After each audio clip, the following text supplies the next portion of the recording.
Why is Argentina's new, outspoken, pro-capitalist president taking advice from his enemies?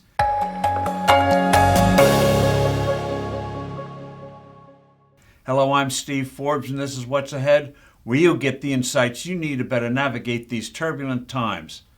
Javier Milei, who became president of inflation-racked Argentina barely 6 months ago, is the most colorful, unapologetic advocate of free market economics the world has seen in this century. He boldly, bluntly lectured global political and commercial leaders at their annual gathering in Davos, Switzerland, on the virtues of free enterprise and attacked the consensus there for heavy-handed, ever bigger government. In a recent visit to Spain, he roundly roasted the socialist government there. Milei is now visiting high-tech biggies in the U.S. to get them to invest in Argentina. In office, he has lived up to his promise to take a chainsaw to bloated government spending, firing tens of thousands of bureaucrats and emasculating just about every program he could legally lay his hands on. To the astonishment of all, he achieved budget surpluses a few weeks after taking office. But alas, Milei is making two related catastrophic mistakes that will lead to failure. This failure will allow the all-too-numerous lovers of big, overbearing government to crow, "Free markets don't work. We need more taxes, more spending, more controls, not less." A Milei flop will set back the cause of liberty, especially in developing, debt-ridden countries that need a model of economic success.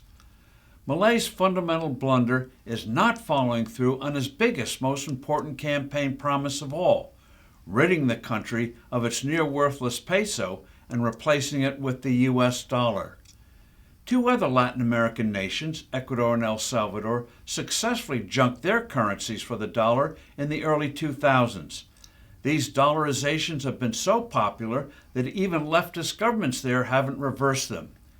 Instead, Milei and his ministers have been temporizing. Incredibly, he's been playing footsie with the IMF, which is like letting vampires into a blood bank. The IMF for decades has perpetuated anti-free market nostrums like devaluations. Some of his appointments are people who have no sympathy for dollarization.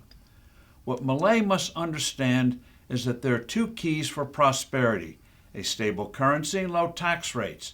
Everything else flows from these. Instead, he is continuously devaluing the peso. This is insane. Currency devaluation is the very definition of inflation.